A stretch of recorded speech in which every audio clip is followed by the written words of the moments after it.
We know there are many forums out there for advice on erection problems, sexual performance anxiety. I have gone through some of these forums and I have gathered a selection of sex advice that we're going to talk through and see whether this is good sex advice or bad sex advice.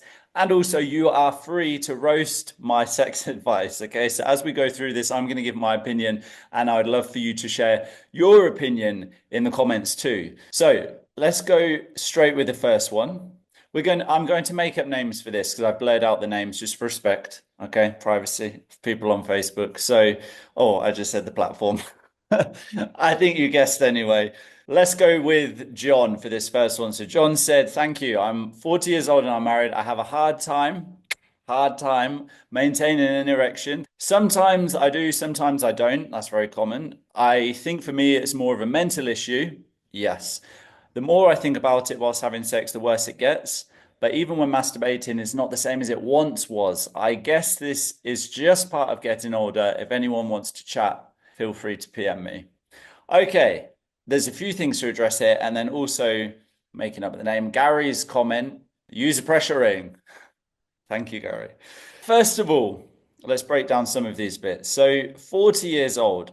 At 40 years of age, we still have plenty of juice left in the tank. Many, many, many years of juice left in the tank. If we are getting into our 40s, 50s and thinking, oh, I think this is just because I'm older now and I have to start giving up on erections. No, we do not have to start giving up on erections. I've shared this before. I know it's one person, but the oldest porn star was in their late 80s or early 90s. Okay, there is nothing physically or biologically that actually means that we have a cutoff, an expiry date for erections. Yes, things change over time. The number one reason for that is our cardiovascular health, actually, with erection challenges, because it stops as plaque builds up in our arteries, it restricts blood from freely flowing around our body. This isn't a science lesson, but that is the number one reason why erection challenges happen as we age. Of course, I also want to acknowledge that we're not 17, 18, 19 years of age where we just get erections out of nowhere. Okay, so yes, that does happen, but that does not mean that we have to give up on erections. Absolutely not. So that's the first bit. The second bit is well done. Did we say this? Yeah, John. We said the person's name was John. Well done, John, for identifying that this is more of a mental issue. When we have that gut instinct, it's important to trust the gut instinct, especially when the more I think about it whilst I have sex, it gets worse.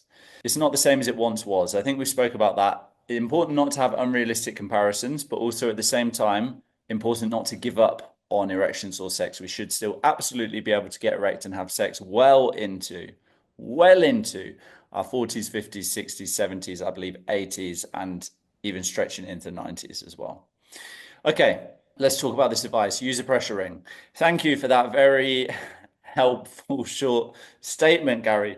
Use a pressure ring. I mean, the thing here that John has laid out is, I think for me, it's more of a mental issue. Okay, so a pressure ring is not really going to do anything with that. It may maintain a bit of blood there for a bit of a longer period of time, but really it's not addressing this exact issue that he's saying. The more I think about it whilst having sex, the worse it gets. To me, it shows that that's something to do with the mindset. Okay, so whilst a pressure ring is something that's out there, in this scenario, not the most helpful advice. Okay, let's go to the next one. Let's say this is Bill and Harry's replied. So Bill says, I'm looking for some help. I've now suffered with ED for about 2 years. I've tried Viagra, tried Cialis. Both have side effects, which I'm not keen on. That's a really important point. I'll come to that in a second. I've looked on Facebook. There seems to be other options. Bought some of the gummies to try. And I think I bought a fake batch as I nearly ended up in hospital. As heart started racing, body went completely tingling. And so lightheaded, it scared me. Well, that sounds quite an intense experience. I'm sorry that you had that, Bill.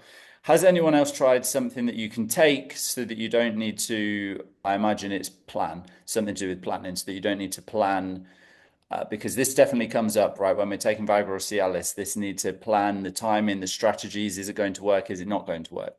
So let's tackle this here, first of all, before we come on to the comment.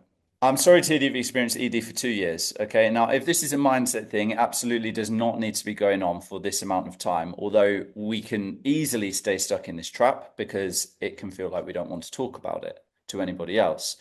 This is normal. Try Viagra and Cialis both have side effects, which I'm not keen on. These different side effects, I've absolutely heard this from men, ranging from vision issues to intense headaches to feeling sick. And I mean, why? Well, you just, it's not really worth the trade-off. Okay, yes, it may help with some erections, but half of the time, guys that I work with, sometimes the pills work, other times they don't. Why is that? Because it's a mindset thing. When our body is relaxed, that's when the pill is able to do its job. But the companies don't really tell us this. Our mind actually has to be in a relaxed state for the pills to work. If this is performance anxiety and our mind is going in the spirals of the what if questions, what if it happens again? What if I can't get hard? What if I come too soon? What if I can't satisfy them? Then it's not going to work. The pills are not going to work, and we're going to have the same experience. Second thing is I've looked on Facebook and there seems to be other options. I mean, if you have to go down the pills route, I would suggest that Facebook is not the best place. Actually, we need to be going to getting a prescription from either a doctor or going into a pharmacy and getting something that's over the counter approved. Okay, I really would advise against buying things off of just random online platforms. This is the exact reason why. Because look what happened. Nearly bought a fake batch and nearly ended up in hospital. Okay, we don't need to go down this route. This response. Have you heard of focused shockwave treatment? Basically, it gets rid of all the crud in your blood vessels.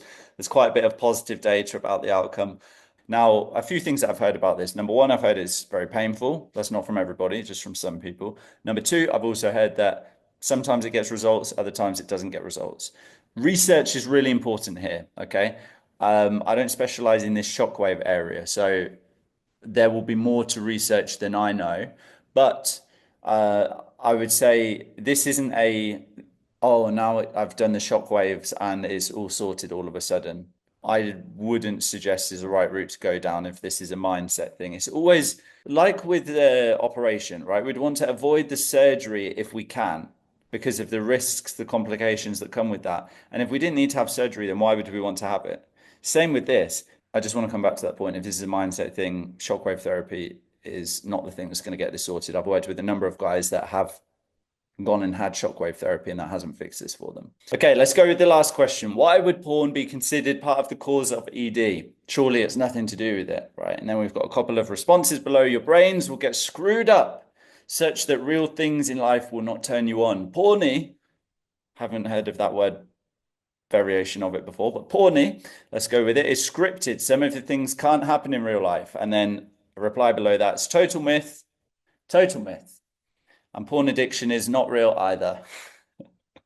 Which one of them do you think spends the most time watching porn? Let me guess. Okay, so why would porn be considered part of the cause of ED? It's exactly as the first person has answered there. Porn is not the only cause of erection problems, but it definitely contributes to it. And for some guys, actually, it is the number one cause of it. I think we've all probably seen many videos about this, but porn, when we're watching it, releases a supercharged amount of dopamine in our mind, way more than we can replicate when we're having real life partnered sex. Why is that? Because we're able to watch whatever we want. It's zoomed in, it's high definition. We're seeing specific body parts very close up. And then we can jump to whatever we want. There's pop-ups coming up on the screen. There's different colors. There's so many ways in which our brain is being overstimulated in that moment. Not only what we're watching on the screen, but what else is going on. And so when it comes to real life partnered sex, over time, when we watch more and more and more and more porn and our brain gets used to that, it becomes difficult to achieve the same high with real life sex. And not only that, we also have to consider that when we're watching porn, the degree of safety in the body is much higher. There's no fear of rejection. The person on the screen is not going to say, oh, no, I don't want you who's watching me, because obviously they have no idea. They just say more, more, more. And we can watch more and more and more. So there's no fear of rejection. There's no fear of any of this stuff. So to our brain is highly satisfying. And our brain doesn't know the difference whether it's a screen in front of us or a real person. It's just the chemicals that have been released in our body. And so hopefully that explains why porn is absolutely part of the cause of ED. And this gentleman is right that porny is scripted and a lot of the things don't happen in real life. So many of the porn stars are injecting themselves with Viagra, or the type of sex that we see does not match the same as partnered sex. But then we have the opposite side of the spectrum, which is the final comment here. It's a total myth, and porn addiction is not real either. Where to start with that one? Well, I would just say look at the statistics. Look at the statistics, look at the studies that have been done, look at the people that have gone through this. I include myself in this as well. I can say firsthand that porn addiction is real. This is basically the same as saying smoking addiction is not real. Gambling addictions are not real. Shopping addictions are not real. Smartphone addictions are not real. They are real because there are addictive patterns or substances within each of those areas that make our brain wired to like it and want to do more of it. If this person ever listens to this video, I would recommend reading some of Gabor Mate's books, Dr. Gabor Mate, about addiction and how addiction happens, because that just sets the record straight. Okay, this is actually quite a crazy thing to say, and I think it's a bit obvious that porn addiction is a thing. Thank you for being here, as I have roasted this sex advice on erection challenges. If there is a topic that you would like me to do some research on and go and roast that sex advice too, then let me know or send me the link to a forum, because I'm more than happy to do some trawling through there and bring some of the gems to you so that we can go through that together. As I mentioned, I would love to hear from you in the comments of what you think about some of this sex advice that we've gone through. And of course, if there's questions that you have that you would like them answered, you're more than welcome to put those in the comments below, and I will answer those with love and honesty to the best of my knowledge.